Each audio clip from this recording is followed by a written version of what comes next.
Good evening, everyone, and welcome back to the Canadian Concussion Center's webinar series, which is sponsored by LIUNA, the Laborers International Union of North America. My name is Leslie Rattan, and I'm really pleased to be moderating our series, which was developed for individuals that are struggling with post-concussive symptoms, their caregivers, as well as healthcare providers.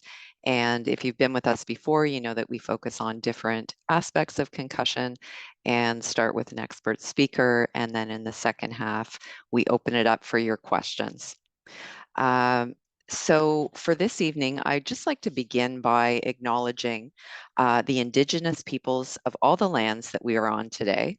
While we are meeting virtually, I'd like to take a moment to acknowledge the importance of the lands which we each call home, to reaffirm our commitment and responsibility in improving relationships between nations and to improving our own understanding of local Indigenous peoples and their cultures.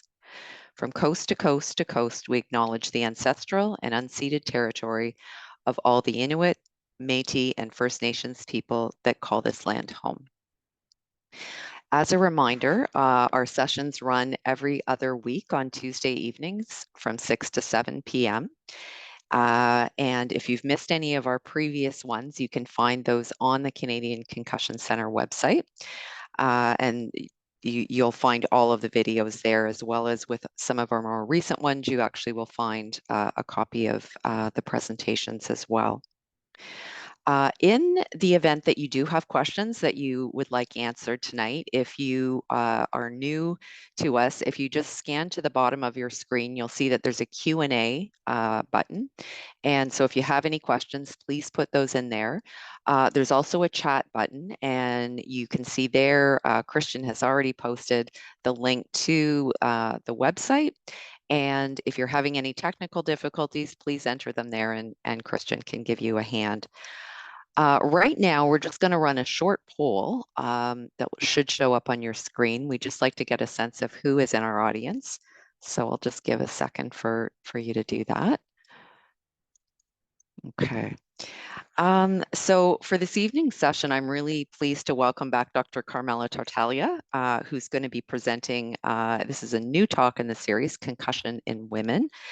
Dr. Tartaglia is an associate professor at the University of Toronto and cognitive behavioral neurologist at the UHN Memory Clinic, where she sees patients with neurodegenerative diseases and persistent symptoms of concussion. She's a scientist at the C.E.T.S Center for Research in Neurodegenerative Diseases, where she uses a multimodal approach for biomarker discovery to facilitate early detection of neurodegenerative diseases and diagnosis of persistent symptoms of concussion. The ultimate goal of her research programs is to develop biomarkers for early detection of disease so as to provide targeted, personalized treatments to her patients. She also holds the Marion and Gerald Soloway Chair in Brain Injury and Concussion Research. And with that, I'm going to turn it over to Dr. Tartaglia. Thanks, Leslie, and thank you all for coming this evening.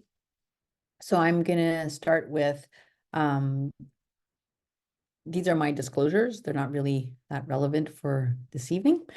So we're going to talk tonight about the role of sex and gender in concussion and persisting symptoms of concussion, and also learn a little bit about risks of delayed effects of concussion. So I just like to start by, I guess, defining what we're going to focus on and what we're not going to talk about. And so it's important to remember there are three types of brain injuries, and we're going to talk about concussion or mild traumatic brain injury, which is, they're often used interchangeably. They don't really mean the same thing, but tonight we will use them interchangeably. And these are events that usually people, if they have any loss of consciousness, is for less than 30 minutes. If they have any amnesia, it's got to be less than 24 hours. And there can be impaired mental status at the time of the accident, such as confusion. And these are transient neurological deficits. So we will not be focusing on moderate to severe traumatic brain injury, where you have a more severe injury to the brain, such as bruising or contusion or tearing, laceration, and bleeding, right? So let's start. Mild traumatic brain injury, as probably you all know, is very, very common. It's a growing epidemic. It happens in all kinds of areas. It's really tough to actually know how many people get concussed in a year, because to be able to quantify it, you usually have to interact with a medical professional. But as many people know, sometimes people get concussions, their symptoms are short-lived, and they don't interact with the medical establishment. But most recent data through the Emerge and family doctors is that about 150,000 people at least get concussed in Ontario alone. So you could imagine how many people throughout Canada and throughout the world. And we all know that this is very much underreported. So let me just see if this will play. Okay. So that jiggle is what we think concussion is. And so, oops, let me try to get to the next screen here. So what happens? Well, there's a jiggle through the brain. There's probably some movement in the brain.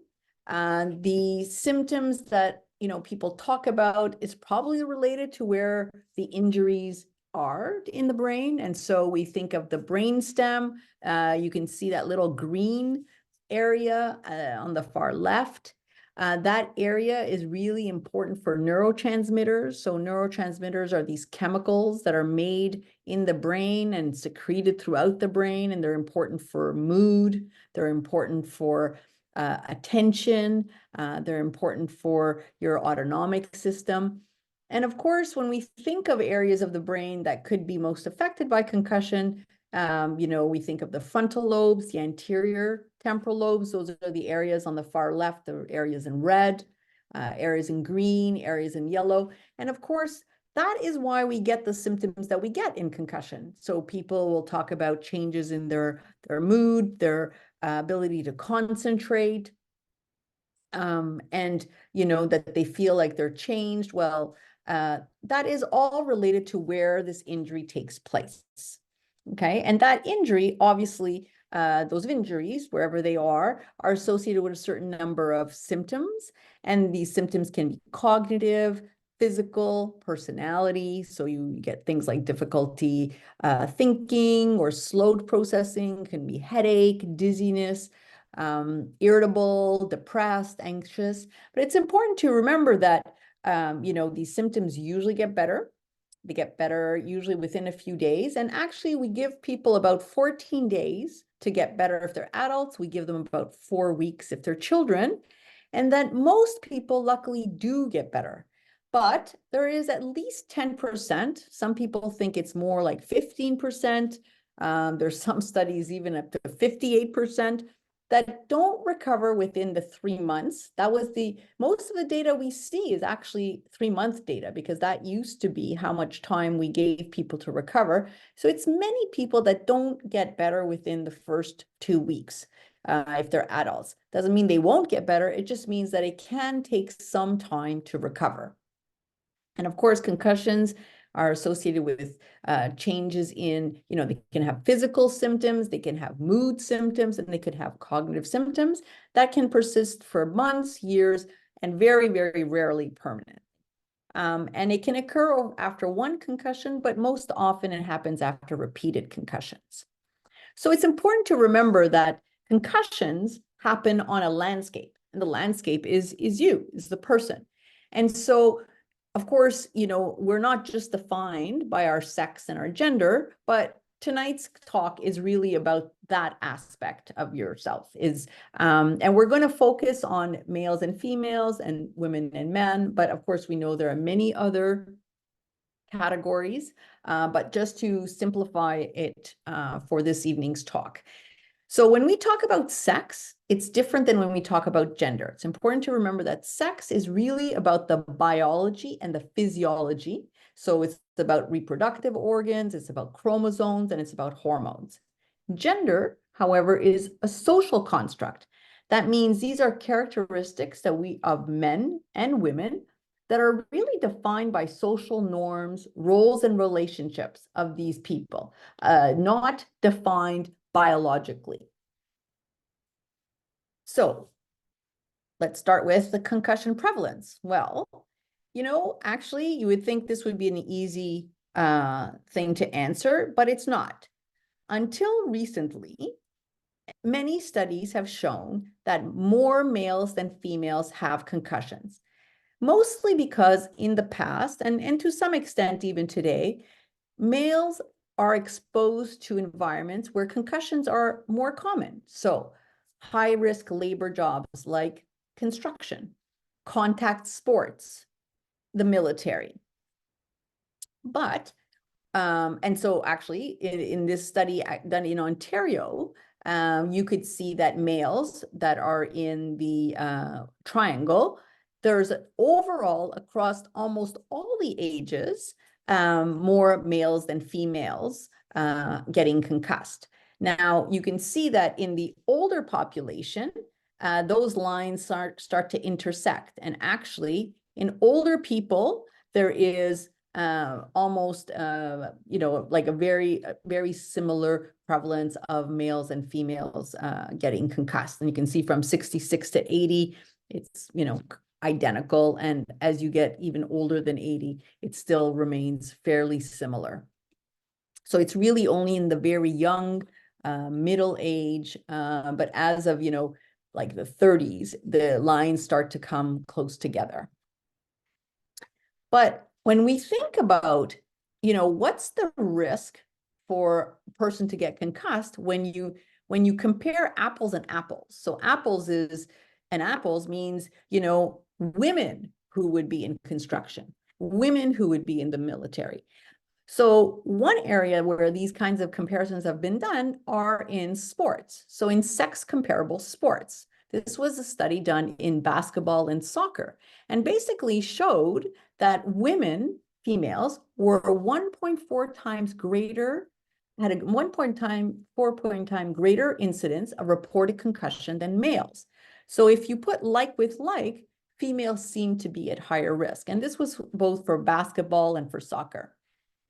This was another study in young soccer players in high school this time, 43,000 males, 39,000 female soccer athletes who played at this level, 3 academic years, and basically showed that boys, that females were at higher risk of having concussion. But they had it for different reasons. So boys most often suffer their concussions from player contact, where girls were getting more often concussed from equipment contact, whether it was a ball or goalpost. But actually what was most interesting was that boys had 1.54 greater odds of immediate removal from play and return to play 2 days sooner than girls. That means that concussion in boys was more easily recognized, faster to be recognized, and that they were more quickly removed from playing. As well, they recovered faster. So why is that? So, it's not that we know what the answer is. These are possible mechanisms underlying these sex differences on concussion. So we'll go through these a little bit in more detail, but basically these are the 4 hypotheses of why females would be at higher risk of concussion when you compare like with like. The first is that there's the gonadal steroid hormones, so females and males have different hormones. 2, that the brain anatomy and neural function are slightly different. 3, that there's biomechanical differences in the head and neck anatomy. And 4, different mechanisms of injury that are leading to the concussion. And so where are females and males getting concussed? So let's start with sex hormones. There is growing evidence that higher levels of estrogen, progesterone can increase your pain perception, and so that they can lead to a greater reaction to concussion and more severe symptoms.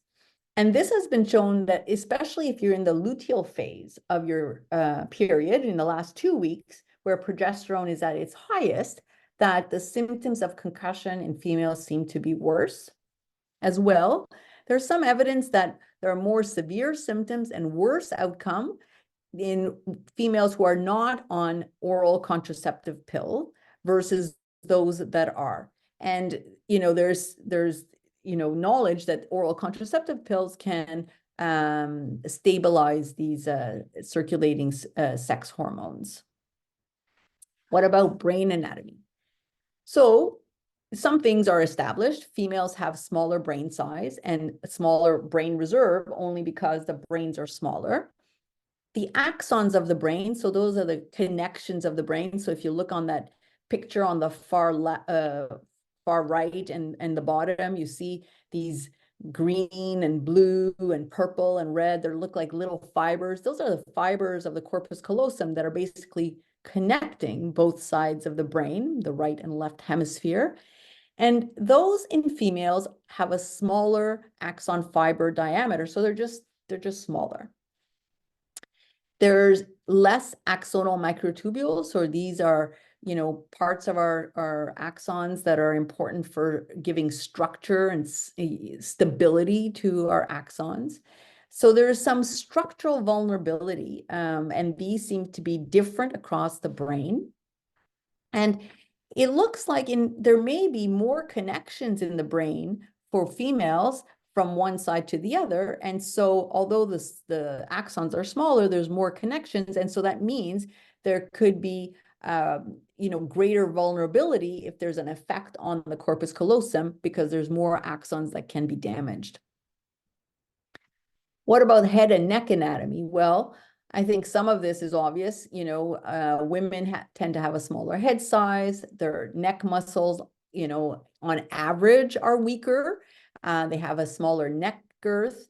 And so the neck strength to head size is different in females and puts them at higher risk, as well as there's some evidence that there's greater angular acceleration of the neck. So for the same force, there's, the head goes back and forth further.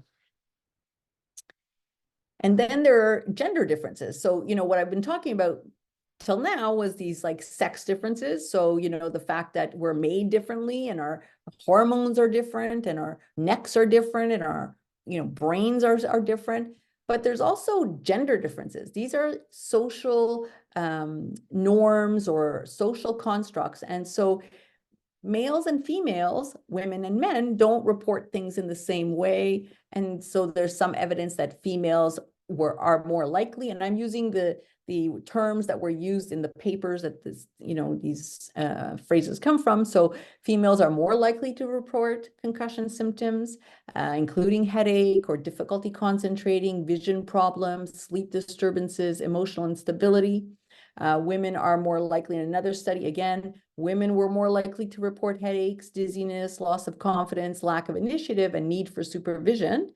But men reported greater noise sensitivity, more sleep disturbances, restlessness, and more difficulty setting realistic goals. But overall, when you look across studies, females tend to report higher percentage of symptoms that follow concussions, although it's important to remember that not all studies have found these sex-related and gender-related differences. What about mechanism of injury? I already talked a little bit about that, saying, there's, this idea that males are more likely to have concussion is, some of it is related to the types of work that they were doing, the types of activities that they were doing. And so, it's important to remember that concussion affects individuals of all ages and occurs across a broad spectrum of mechanisms, including sports, but also motor vehicle accidents, falls, military activities, occupational injuries, and intimate partner violence. So we looked across 400 patients who had come to our clinic from 2010 to 2016, and we divided them up into, women that were less than 50, women that were over 50, men that were less than 50, men that were over 50.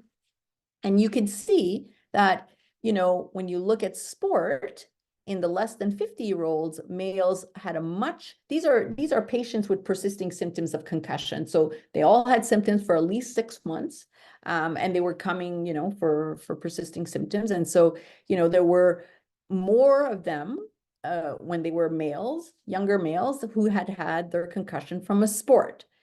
This is in contrast to the females, where younger females tended to have, more likely to be concussed from a motor vehicle collision or a fall.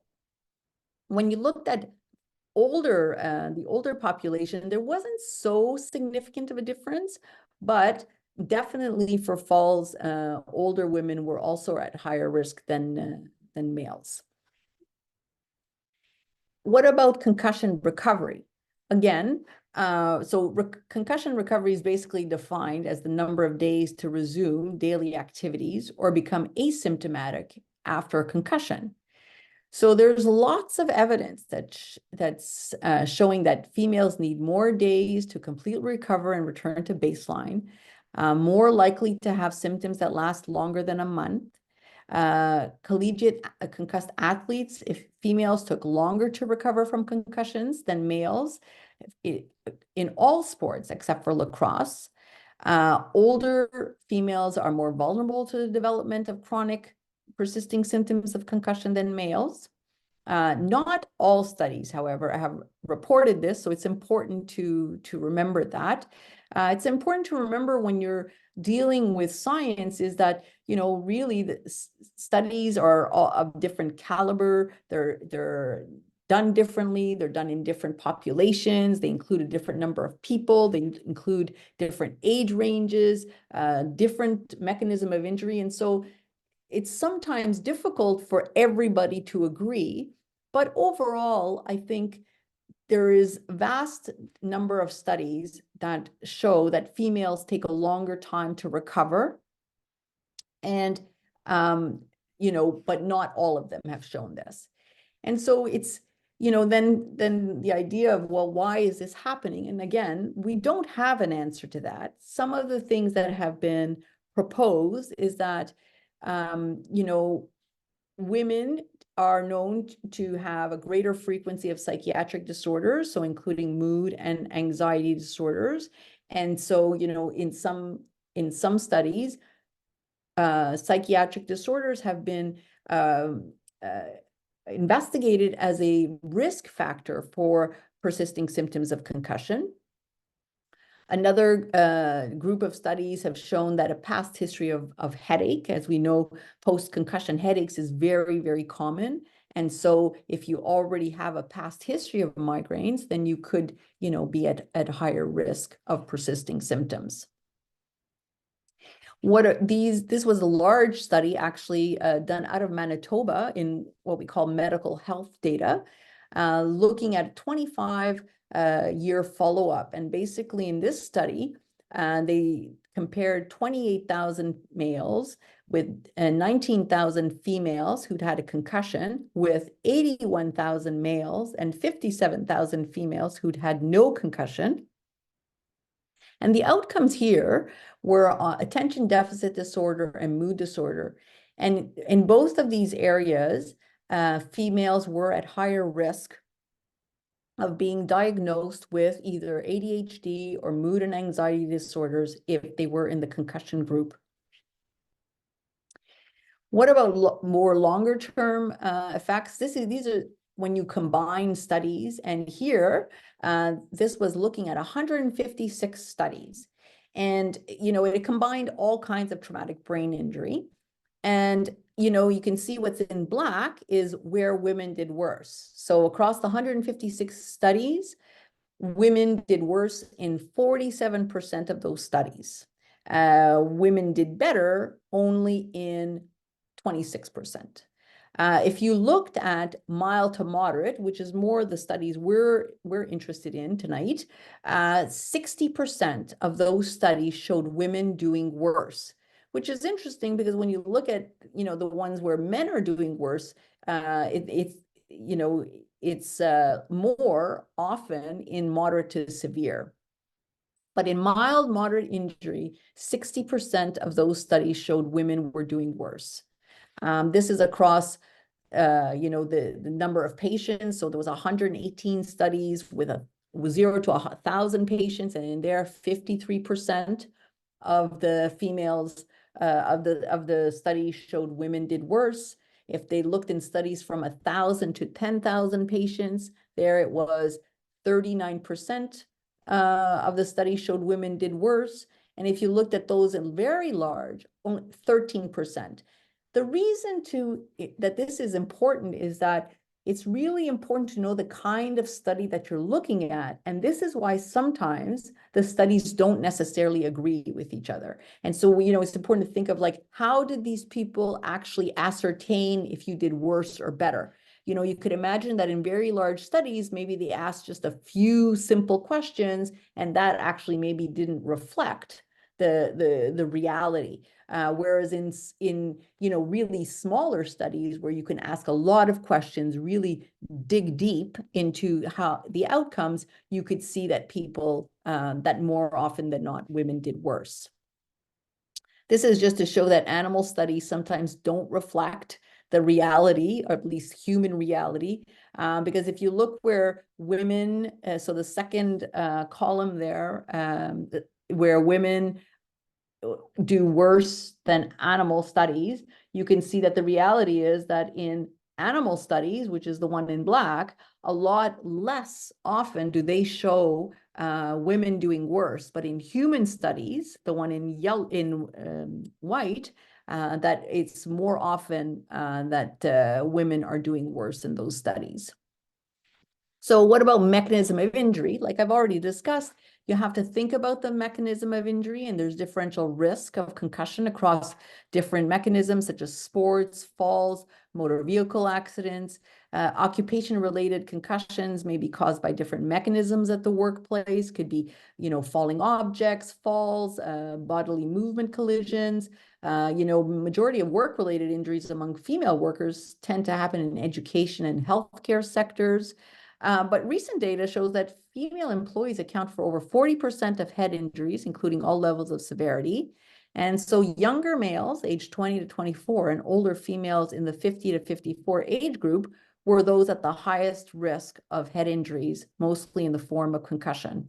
And then trauma, which actually brings me to the last part of this talk, is that one often underestimated and ignored cause of concussion is intimate partner violence. So intimate partner violence includes physical, emotional, sexual, verbal, social, and financial abuse. It could be former or current legal marriage or cohabitation or dating relationship. When you look at the numbers, they are staggering. 1.2 million Canadians 15 years of older have reported experiencing spousal violence in five preceding years preceding the survey. So intimate partner violence is not rare. It traverses all socioeconomic boundaries. In Canada, it's thought to affect 1 in 4 women over their lifetime. Internationally, the estimates are even higher at 1 in 3. And during intimate partner violence, up to 92% of hits are known to be to the head or the face, and they're likely repetitive. And the data shows that males and females experience spousal violence in equal number, but in females, it's 3 times more likely to be violent. And so concussion, mild traumatic brain injury incidence in intimate partner violence is often overlooked, misdiagnosed. When they try to do prevalence studies, reports range from 19 to 100%. And, they are often, the injuries, the broken bones, contusions are often, the primary focus, but in many cases, there's been injuries to the head, to the neck, and to the face. And it's usually long-term as well as repeated violent encounters. And it's important to think, to remember that I've already gone over the symptoms that can happen after a concussion. So you could imagine that women exposed to intimate partner violence are more likely to experience depression, alcohol use disorders, and other symptoms, fatigue, memory loss, confusion, impaired judgment, difficulty with tasks. They can initially present with addiction or mental health issues rather than trauma. And they're not likely to report the violence unless they're really outrightly asked. And so, what's really important is, we often stress, and now there's all these rules about pulling children and adults out of, play so that you don't get a second injury while you're still trying to heal from the first one. Well, sustaining a second brain injury before you heal from the first brain injury can obviously lead to long-term effects of poor memory, impaired judgment, decreased function, and sometimes even death. And these problems will obviously overlap with, post-traumatic stress disorder, dissociation, sometimes substance abuse. And so it's critical that intimate partner violence survivors are identified and, try to get them out of that situation for their safety, especially to avoid repetitive trauma to the brain. And it's important to address the psychological and physical concerns. Um, Another aspect, and this is across all concussion, is that, there's now this concern of delayed effects of concussion. And so, one concussion has been associated with an increased risk of dementia. It's important to remember what risk means. Risk does not mean you get the dementia. It's just like anything else. It's just like smoking increases your risk of lung cancer. It's just like, having high blood pressure can increase your risk of stroke. It doesn't mean you get that, but your risk is increased. And so in 2020, head injury made it to the list of 12 dementia risk factors, which includes things like smoking, physical inactivity, diabetes, depression, loneliness, air pollution. And so, I think the important aspect is that there are more women who live with dementia than men. The prevalence of dementia is higher for women. 2/3 of Americans with Alzheimer's are women. 1 in 6 is the lifetime risk of a woman in her 60s of developing Alzheimer's disease. And 1 in 3 chance of a woman is to develop Alzheimer's.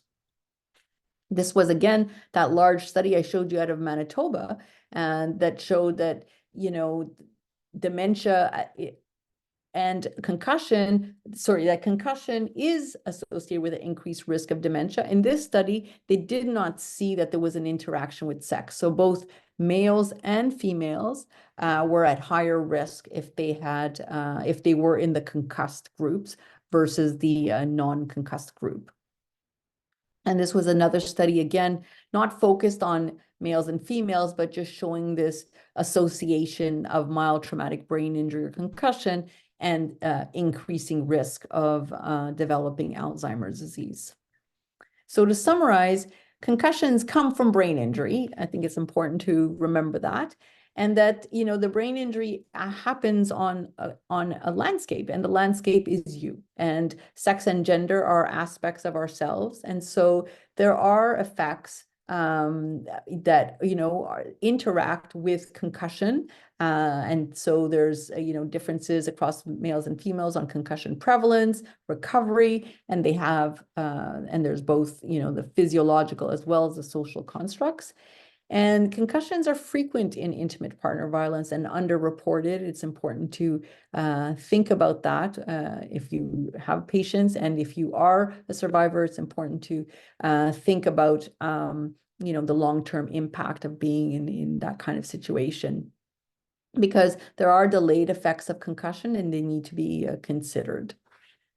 And here are some resources that will be available. And that's it. Thank you very much. I think I'll stop sharing.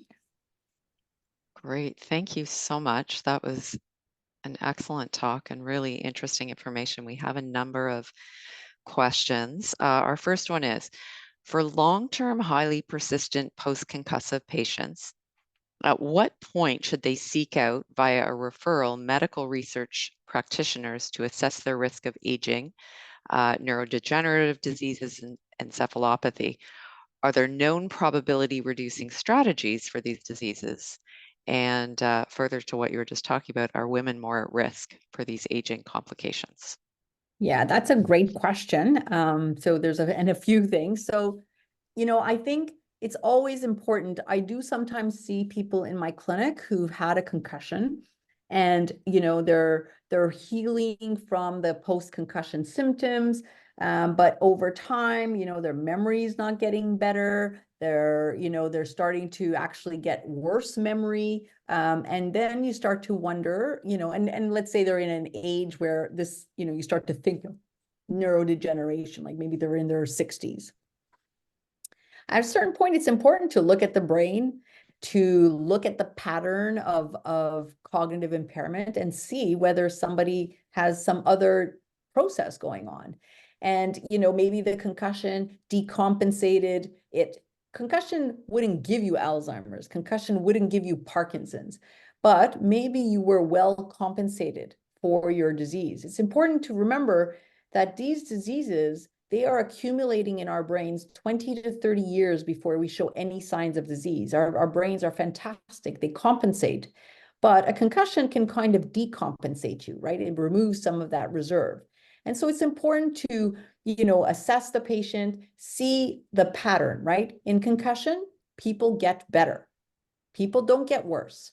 People get better. And so if your patient is not getting better, if they're developing more, an amnestic pattern, let's say, than they had in the beginning, where they had maybe more concentration problems, then it's important to think about if there's something else going on.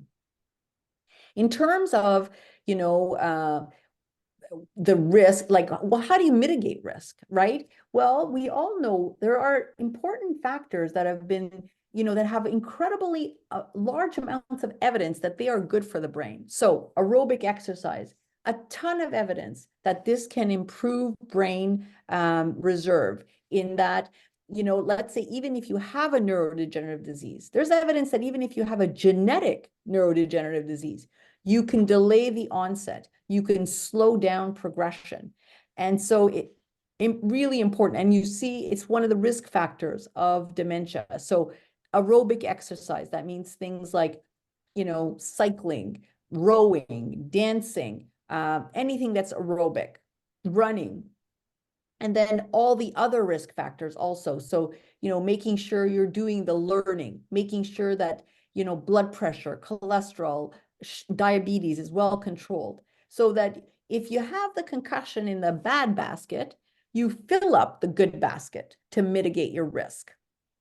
And, are women more at risk? Well, that's an important question, and is something that we really have to think about. Women are at higher risk of certain neurodegenerative diseases like Alzheimer's, not consistently, right? It's important that even that, there's some data showing that, in the younger generation, the risk might not be greater. There may be elements of our society that have favored males to females. So things like higher education, more physical activity. These are things that we know are important for, giving you cognitive reserve, but women were deprived from doing that. And so there are strategies that we can decrease our risk. And if you had a concussion, I think it's, doubly important to do that. Mm-hmm. That Yeah, answered. great suggestions. Okay, I think we've answered that one as well. What considerations should we as providers have for transgender populations or individuals who are on hormone replacement therapy?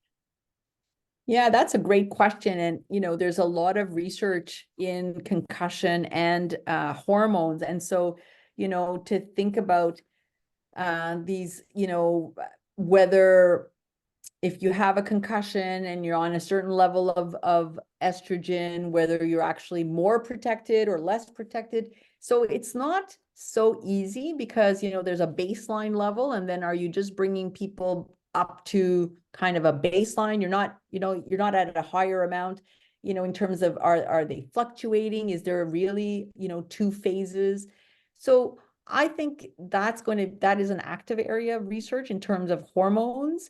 And so I think over time we'll have a better understanding of how that interacts with somebody's baseline hormone to see if there's really periods of time where because even in females, that data, that hormonal data isn't accepted by everybody. This is just one of the proposed mechanisms why females are at higher risk and why maybe as they age, the risks become more similar.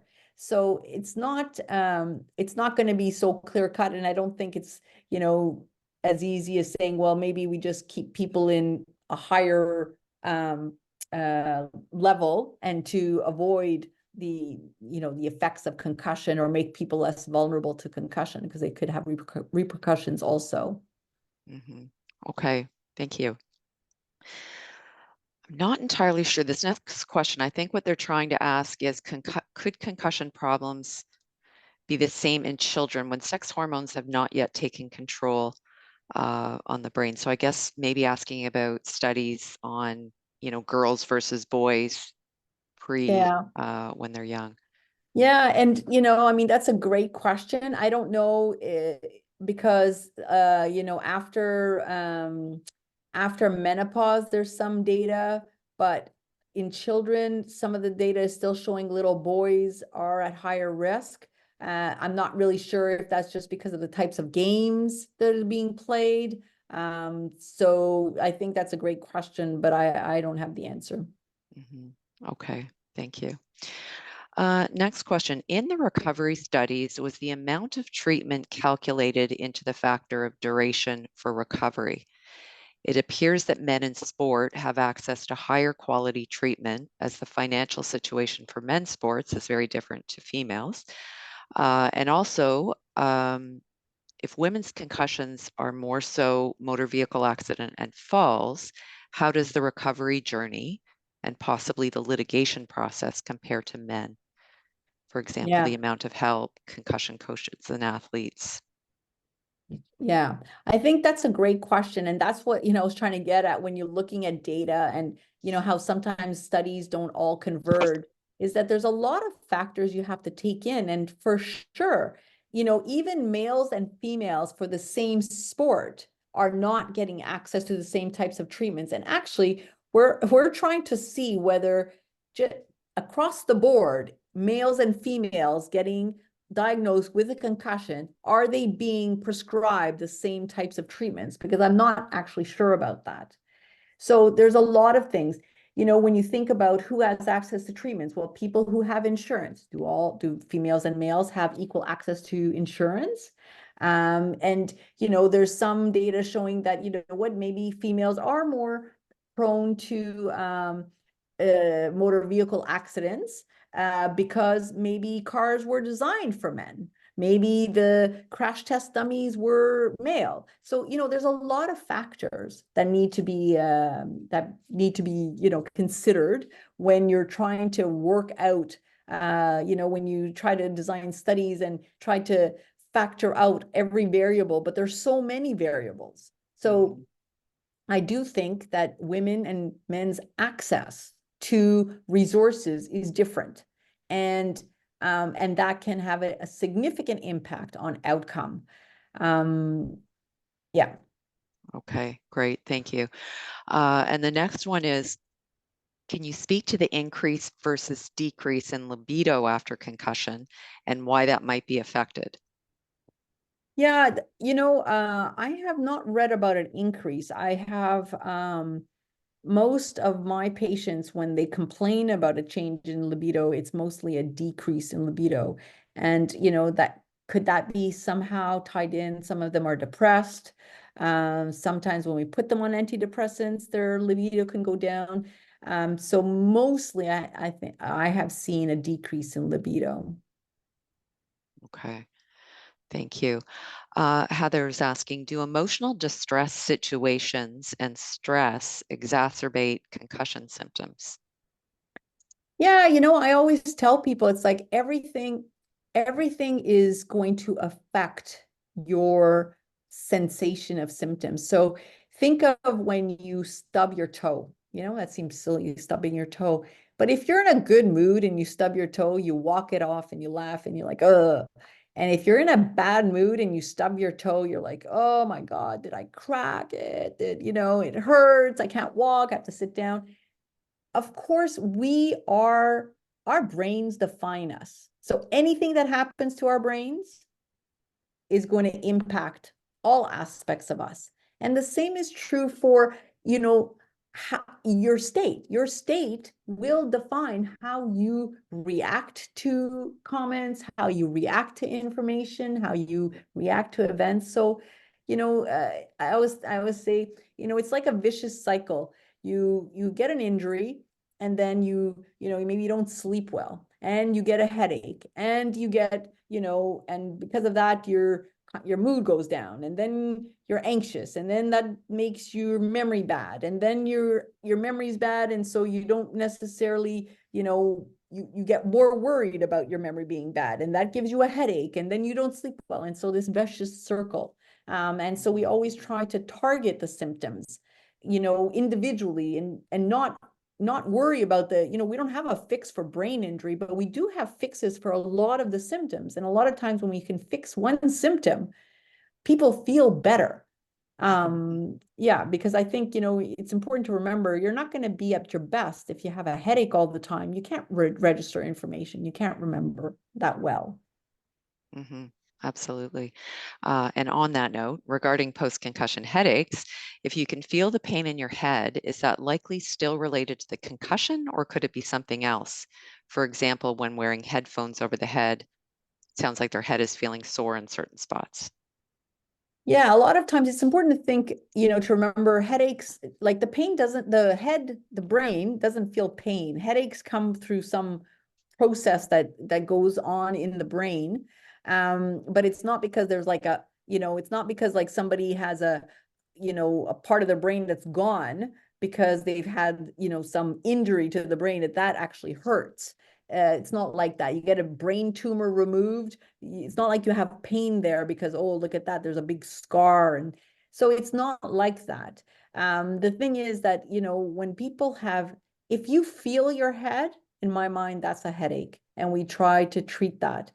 It's sometimes when people have, like, let's say one part of their head that hit, you can have like nerve pain. So we call it like neuralgia. And so, that isn't even really a headache per se. That's actually nerve pain. And sometimes we treat that differently. And people could say, it doesn't matter, you touch it or not, but it's one area. Most times it's just the fact of like wearing headphones. A lot of people who have headaches don't like wearing headphones. They don't like even wearing a hat. So it's not about that area of the head. It's just the fact that there's like some pressure, and you don't want that feeling on your head because your head's already sore from, this headache. Okay. Thank you. The next question is, are there difference in the assessment and treatment of concussion in women and men? Yeah, I think that's a great question. And I think that it's an active area of research because, you have to remember for something to be treated, it has to be detected. And so, to detect, we don't have concussion biomarkers. So that means that you have to basically, somebody has to ask you questions. You have to tell them about something. And so, and then how do we treat? Well, we treat based on the symptoms that get reported. And if males and females are reporting different types of symptoms, which, I alluded to, then there's going to be different treatments. How open you are to having treatments is also going to affect, the resources that you have. So yes, I do think there's going to be differences. Okay. It seems like many women coming to our concussion clinic are in the menopause age range and have some of the same symptoms of menopause. Is there a connection? Yeah, I think that's a great question. I actually saw somebody today who, it's true, was had a lot of complaints that we see in concussion, but they're also complaints, and it just happened that, she was in menopause, and she actually even saw it herself, saying, I had my concussion this many months ago, and I feel like, I was kind of getting better, but then, I have now more word finding difficulty. I'm more foggy. My headaches have gotten worse. Like, I feel like I got concussed again. And it's exactly that. It's difficult. Does menopause make you more vulnerable to concussion? I don't know. But definitely there can be overlap in the symptoms. So you could imagine it's just like COVID and concussion. We have lots of patients who they're recovering from concussion. They feel like they were getting better. They got COVID. They feel like they got concussed again. And so, Mhm. that's the whole problem. Like the event, whatever it is, it happens to you and you're already experiencing things. And, it's not so easy to say, well, this stops here and this starts there. I mean, they're all to the brain. The effect is on the brain, mood, headache, cognitive issues. So it's not so easy to parse out. I If the question is, do I think menopausal women are at increased risk of concussion? No, I don't.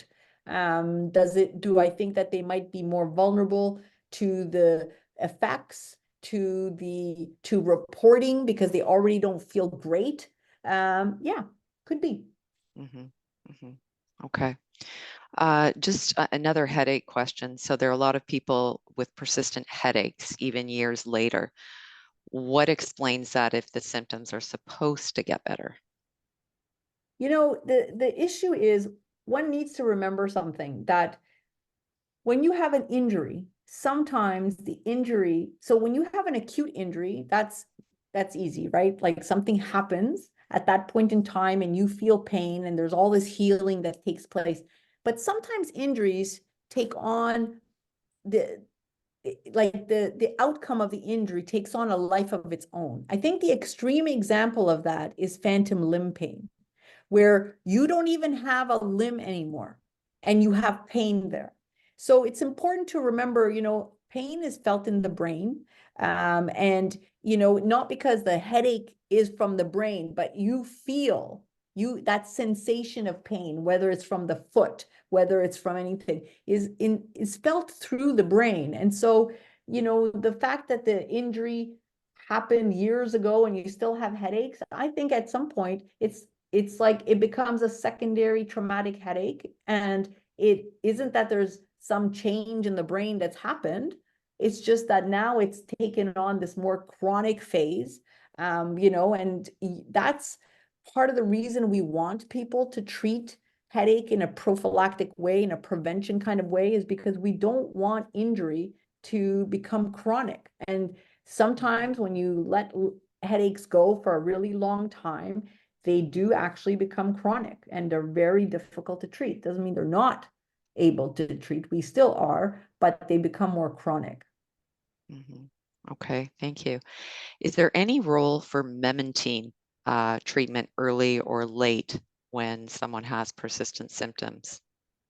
Yeah, I've seen some research on that, but there's no real evidence. We use memantine for neurodegenerative, for Alzheimer's disease, and I would say the evidence even there is not fantastic. There is some growing evidence for agitation. So, I think you know, memantine is a well-tolerated medication, but uh, it's not like there's proof that that is useful for, you know, for Okay. for that, Yeah. for concussion. Okay. Thank you. Is there any hormonal treatment for persistent symptoms? Yeah, there's, hormonal therapy keeps coming and going, and there are risk factors associated with it, so it's not so trivial to say. We usually tell women who are going through menopause, it's about quality of life. If your quality of life is so poor, then maybe it's worthwhile to consider hormonal therapy. But there are side effects and there are potential, increased risk of stroke, some cancers. So it's not for everybody. Mhm. Okay. Is there any research on female soldiers? Yeah, there is growing research on female military personnel now. There's an increasing number of them, and so yes, there's some data to show that there too, when you compare like with like, they are at higher risk of sustaining a concussion for the same type of injury. Okay. Cindy's asking, is there a suggestion as to which medications are better for treating depression, which has resulted or worsened with following a concussion? Yeah, I don't know if there's any, I haven't read any trials, but as far as we know, and yeah, I think Dr. Snyderman gives a talk in our webinar series, there's many different types of antidepressants, and the selective serotonin reuptake inhibitors, kind of the most common types. There's they work in concussion too, in persisting symptoms of concussion. So I think it's just a matter of finding the right one for you, because we're all different. But the most popular ones also have a role in concussion. Okay, great. I'm just checking on the time. What would you recommend for a woman in her late 30s who has persistent concussive symptoms nearly 4 years after the injury, also with borderline hypertension that developed after the injury and polycystic ovarian syndrome? Lots of gains over the past year with proper treatment, but hoping to get some answers to achieve optimal recovery. Any suggestions in terms of where the focus might be? Exercise, nutrition, physio, psychology, Um, massage, or something else? Yeah, so I do think, borderline hypertension, really important to get that treated. I think we underestimate the effect of hypertension, and especially in women, where sometimes, our blood pressures are a lot lower throughout all our lives, and then they creep up. And, sometimes higher blood pressures are tolerated and they shouldn't be. So I think exercise, definitely, that is one way to try to get our blood pressures down. Nutrition, there is no data for supplements, vitamins, but there's good data that a good healthy diet that's high in fruits and vegetables, low in red meats, in fats. So keep yourself healthy. I think physio, psychotherapy, massage therapy, that's, on an as needed. I think it's important to think that if you're 4 years from your injury, it's time to reassess some of the therapies.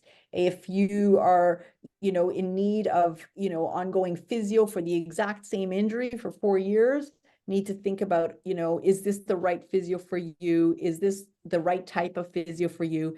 If you need, anything for 4 years, that's a long time. So I would say, reassess all the therapies that you're using, and see, how much time do you want to invest in doing the therapy to get you to the end goal, because the point is to get to the end goal, which is, in this case, recover completely. Great, thank you. Another headache question. This individual is taking coenzyme Q10 and they started it, or sorry, they stopped taking it and their low-level headaches returned, and they're wondering, is it possible that that is part of it, and whether starting again might help? Yeah. CoQ10 is usually used as part of this, like, this cocktail that we give, CoQ10 with some riboflavin. I think it should, if it worked for you before, then why not work for you now? So I think CoQ10 is usually well tolerated. So I would say, try it again. Yeah, I would say Okay. it's usually well tolerated, so there's no harm in trying it again. Okay. Um, okay, we're going to have to just pick and choose here. There's a lot of questions. Is returning to work likely to help or make headaches worse? So it really depends. I think so. Returning to work is actually part of recovery. So we really encourage people to go back with some accommodations. But work is really important for people.